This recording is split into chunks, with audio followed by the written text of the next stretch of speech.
Welcome to Module 2, all about multiple revenue streams.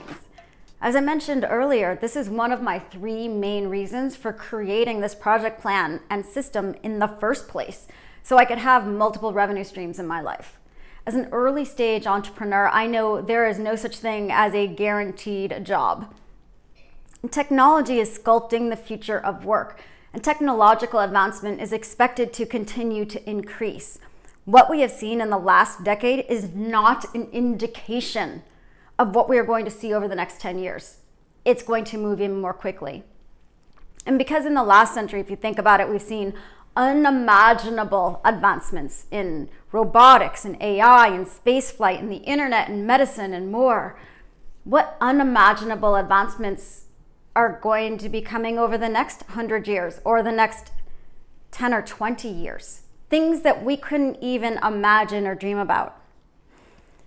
So one solution to this, and if you're not terrified, you should be. I think I've said that before.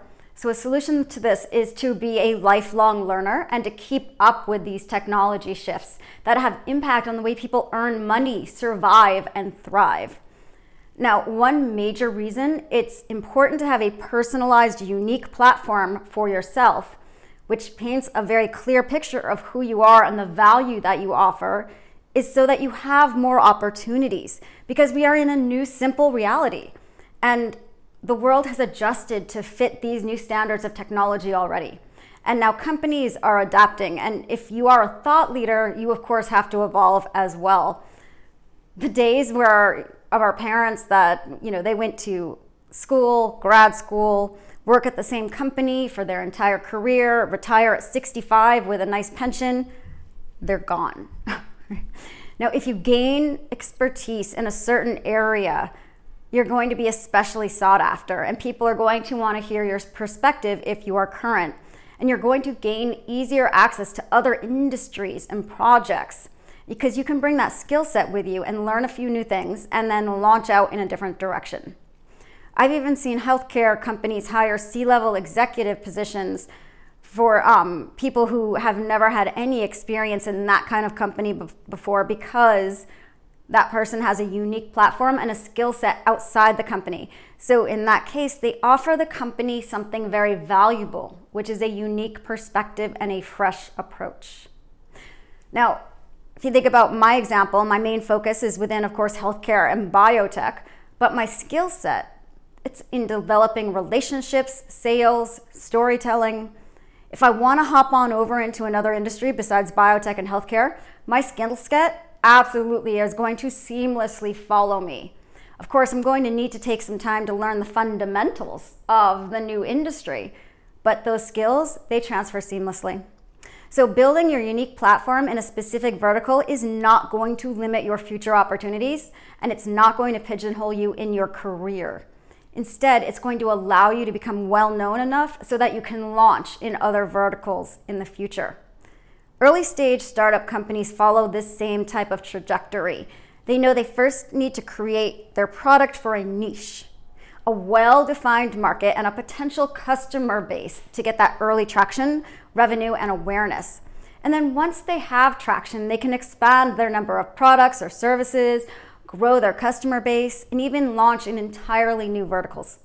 So if you think about and understand thought leadership as a business, follow the same best practices successful early stage startups use. And in case I have not been crystal clear on this yet, and I'm going to probably repeat this a few more times, regardless of how you have categorized yourself in the past, as of right now, you are an entrepreneur. If you're building a business, you Inc. that has expenditures and it has revenue, that's what you're doing. You're an entrepreneur. So to pursue this path, you need to develop multiple skills, and then you equip yourself that way to have multiple revenue streams. Just like no corporation relies on only one client, you can't rely on one stream of revenue anymore, because all of a sudden, if you have only one stream, 100% of your income can suddenly just disappear in one day. This way, if you have multiple revenue streams coming into your life, you're creating a surefire safety net. I have 1 to 15 revenue streams at any given time in my life, and if one suddenly stops for whatever reason, I can just push harder on the levers of the other revenue streams. Now, remember when I mentioned the why, how, what formula in the last module? If useful, when I'm going through some of these revenue streams now, you can categorize them in that formula for yourself to see if they fit in with your particular goals. Because we're designing right now your perfect life. So make a note. If something I'm saying, make a note in your workbook before we even get to the action steps. And anything and everything is possible for you. Now, I mentioned some of these revenue streams earlier when I outlined what different types of careers can benefit from being a thought leader. Starting with things like a salary. This is excellent for benefits, consistency, which is very important, and of course, it just gives you that base. But by being a thought leader, you're going to have greater negotiating power. You're going to have greater leverage inside of the company, and in things like salary, bonuses, stock options. But you can also negotiate your time and your tasks. I have friends who are professional speakers who work full-time for a high six-figure salary, but then 2 or 3 days a week, they are either on the road giving paid keynotes that go to their pocket, not the company's, or they're working on side projects because they have negotiated in their contract that they, A, can take outside speaking engagements for money, as long as, of course, it's not a conflict, and B, they can work on companies outside of the company, their own side projects. Now, sometimes when I jump off stage, I have a long line of people waiting to talk to me, which is amazing because what it does is it fills my funnel for whatever I'm doing. I'm working with a bunch of different companies, so maybe they are a good fit for one of those, or they are just offering me future opportunities. So by you being a thought leader and a speaker, you can more easily develop your funnel, no matter what your funnel is. Now, of course, keynote speaking is a fantastic revenue stream once you go professional and you can start to command those 5-figure speaking fees, which I will tell you how to do later on. Now, your keynote speaking fees, in addition, of course, you can help drive marketing and sales goals for whatever you're doing, or you can simply influence more people with your message. Now, a lot of professional speakers or aspiring thought leaders and aspiring speakers want to run events. And this can be a fantastic revenue stream, but it can be powerful for many, many reasons. So I want to kind of go over that right now because it's not just about the money when you are running an event. And I am guessing quite a high percentage of people who are watching this right now want to run an event at some point. So definitely apply the why, how, what formula to this revenue stream because this is not easy money. There are a lot of reasons to run events, but easy money is not one of them. There are other ways to do that. So an event can be used absolutely as your marketing vehicle. The event can give a new way for you to reach a target market for your overall goal and giving them ideas or content or an experience. Another major benefit that you wouldn't even maybe think of is in the world of networking. Almost everybody loves to be asked to speak. Even if they don't have time, even if they're way too busy and packed for your particular event, they're still going to be flattered. By asking other people to speak at your event, especially if that person is early on in their speaking career, you can build some strong relationships that are going to pay off down the road. Another reason is to comp tickets for potential partners, investors, or customers. Essentially use that event as business development for your main revenue streams. I'm going to dive more deeply into this concept in Module 9 because I'm going to tell you about what types of events pay for you to speak or just cover your travel or hotel or cover nothing, and their reasons behind that. Now, events can also be a great way to create a community around a goal, and then you can leverage that community to either get the word out or to achieve your goals. Now, I co-founded a nonprofit years ago called the Organ Preservation Alliance, and what we did is we existed to catalyze breakthroughs in tissue engineering and cryopreservation to eradicate the world's transplant shortage, organ transplants.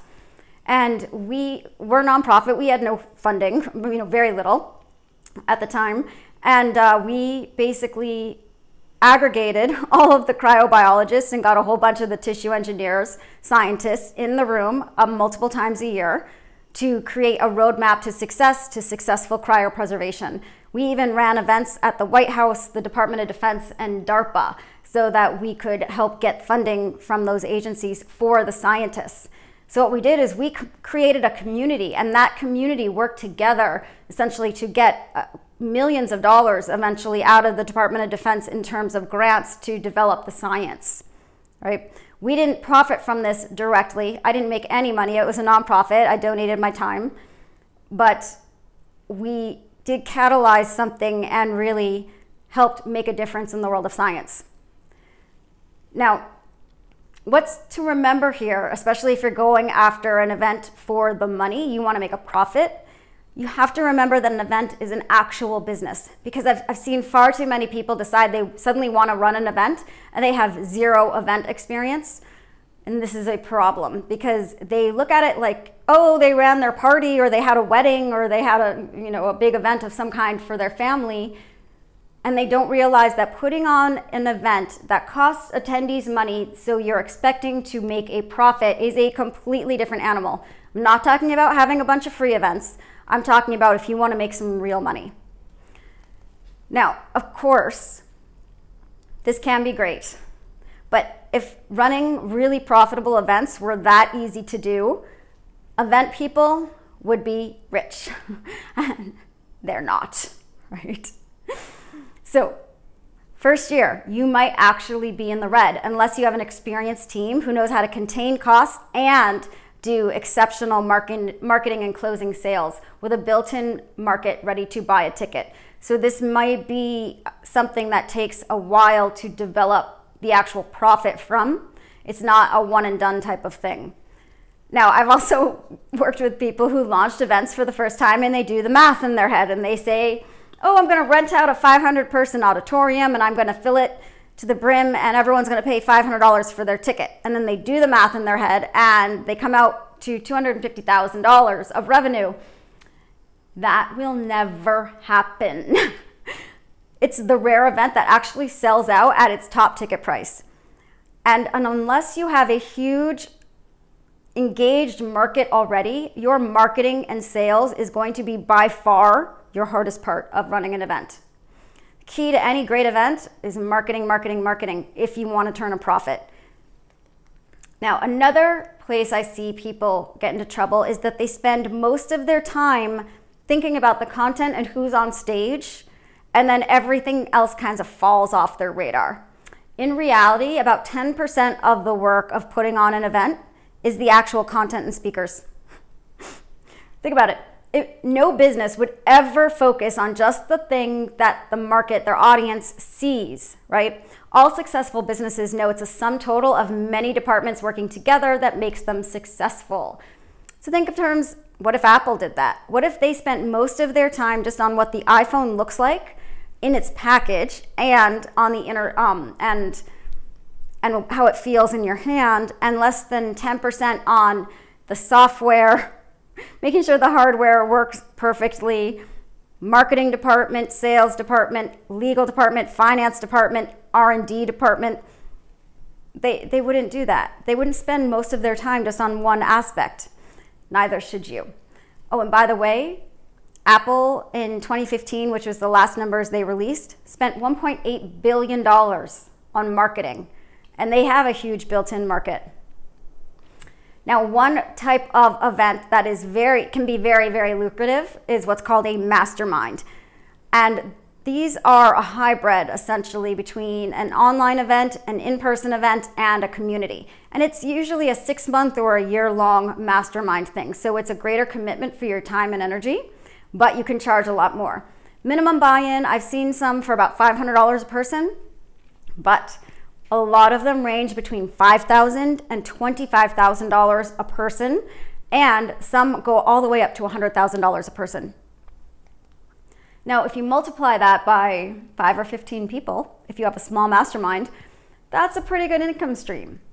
The margins are much better, And purely because the price to attend is so high and the expectations are very different than an event where they're expecting a show.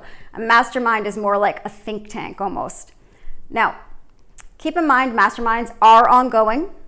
So you need to meet them in person 1 to 4 times a year. Typically, I'm just saying, typical stuff. You're going to need to manage the community all year round online, and maybe you have some online events as well.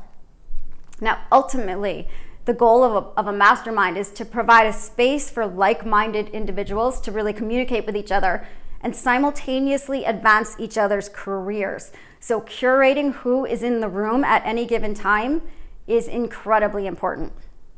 So I want to just give you some fast, quick tips on running your event, whatever type of event it is. Higher the ticket price, higher attendee expectations. There are a ton of moving parts. You need to have someone who is incredibly organized on your team. If you yourself are not incredibly organized, that part is going to be torture for you because there is a lot of little details that cannot get lost. Events always take more time and money than you originally plan. Sometimes the second or third event does not sell anywhere near as well as the first event that you put on, which is surprising, right?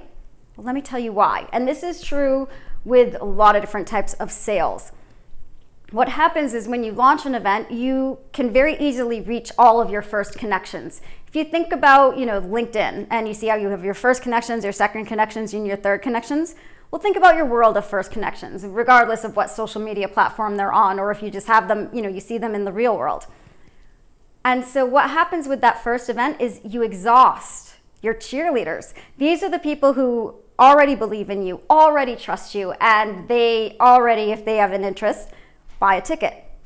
Now, for that second event, a lot of the time you've exhausted your first connections. You've gone through them all. That leap from first connection to second connection is huge. It takes a lot more marketing to reach that second connection than it did to reach that first connection. And that's why sometimes your second, third, or fourth launch might not be as successful as your earlier stuff. There is a 100% chance something will go wrong at your in-person event. An experienced event team will understand how to take care of that, but it happens to 100% of people, it's going to happen to you. All right, so let's switch on over into another revenue stream, business development and sales. This is my area. I love business development and sales, and this is a core reason I created the system. So what happened is after I became a professional speaker, all of a sudden, everybody started to take my call. And some actually even come to me. I was keynoting and moderating a clinical trials conference, which I do a lot of those. And I mentioned Dance Biopharm, which is one of my investments, on stage. It's for an inhaled insulin with a smart connected device. One of the 3 giant pharmas that are in the world of diabetes, their head of diabetes was on the phone to me within a couple of weeks. Somebody from that particular pharmaceutical company, and it's one of the giant ones that are so big you don't even know where to begin. They saw me, they liked what I had to say, they were interested in the company that I invested in, and so their head of diabetes was on the phone to me. That is huge. When I told Dance, their mouths dropped open, right? Like this, you don't normally just get approached that way. Now, if you have one of these revenue streams as well, you need to have a strong network to succeed. By being a thought leader in the world of biz dev and sales, people come to you. Others who have never met you are more likely to take your call. And investors, C-level executives at large corporations, and other potential clients are now open for you. It's huge. And you can build your network through being on stage. When you're up on stage delivering your own content to the world, people trust you. They see how you think, and now when I meet people, they know I'm an expert immediately after seeing me on stage. And they know I've already successfully supported other companies, which increases my credibility. Basically, I'm just getting my name and face and ideas in front of people, and that alone is helping my business development and sales funnels. Now, Another revenue stream, of course, is consulting. And if you are following the system, regardless of what your main revenue streams you think are going to be, you are absolutely going to take on some consulting jobs. Now, this can come in so many different forms. You can speak to a whole company. You can coach individuals inside of a company. You can do projects, strategy, really anything that a company needs. And then you can also consult or do strategy or do projects for individuals. And the really cool thing about consulting is that you set your price. Of course, you need to offer real value with your expertise. Typically, I'm brought into corporations to keynote. I coach executives on becoming a thought leader. I advise companies on the future of healthcare. And I also sometimes sit with C-level executives for a few hours and brainstorm their strategy. Now, how you engage with your clients is going to depend on your expertise and your personality. We're designing your life. So you can work in person or virtually or do coaching sessions or just send reports on a consistent basis. I always personalize the consulting package when I work with anybody. Now, I could do something like a subscription package where clients can pay a monthly subscription to be available when they need, so quick text back and forth every couple of days. Because at that point, you're essentially acting like an advisor. Another model is that the client can pay you a retainer, like $10,000. This is what you do if you're an attorney. You can do this as any type of consultant. And then you get paid by the hour and you take it out of that retainer. So $200 to $2,000 is definitely an easily doable number for a consultant. Those numbers seem high, especially if you're thinking $1,000 or $2,000 an hour, but in the world of consulting like this, those high costs are expected. Another revenue stream is fundraising if you are working with a startup. Now, while you wouldn't call investors putting money into one of your fundraising rounds necessarily as revenue, it is revenue to your company, and that in turn pays your salary and ups your value of your stock. And the last one I want to talk about is affiliate marketing. Now, you can bring on affiliate marketers and you can become an affiliate marketer. What that means is that you're set up to give other people money for their referral to your business. So say you have an online program and you're selling it for whatever, $3,000. You can give your affiliates who market your online program for you anywhere from 5 to 50% of the total sale of each one that they close for you. Now, this can go all over the board, and it can be done for everything from online programs to event tickets to products to services. You can do it whatever kind of service you're offering, just your consulting, just your brain, even keynotes, right? So say you get referrals for keynotes and then you give them a percentage back or a flat fee. And this is all over the board as well. Flat fees can be $5 or $10 or $500, or typically with things like keynotes or online programs, a lot of the time it's a percentage, so 10%, 20%, or even 50%. Now, there are a lot of companies who use this method. Instacart. If you notice, anytime you order from something like Instacart or Uber, what they do is at the end immediately give you an easy to tweet or easy to post to Facebook or whatever link with a very specific link that ties it to your profile. If someone clicks on that link and actually orders the Uber or orders Instacart for the first time, you get money. You get like $10 or something like that. This has been a trend in marketing for quite a while now. You can absolutely use it. And then you can flip it around. You can be an affiliate marketer for somebody else. Maybe you want to become one of my affiliate marketers. So you contact me at the end of the course or during the course, and you say, Robin, are you doing any affiliate marketing right now? Or I can refer you to other people who are doing it so you can make money by referring clients to people. What you're doing here is they are incentivizing you or you are incentivizing them to build your client base. All right, action items. You ready? It's all about revenue streams. What are your current revenue streams right now? And what percentage of your income is in each stream? And then what other revenue streams do you want to potentially develop? Keynote speaking and consulting are two, I guarantee, are open to you and something you probably should be writing down just in case right now. But there are some other ones you probably like. And then how do these fit in with your skill set? What revenue streams do you want to pursue over the next year?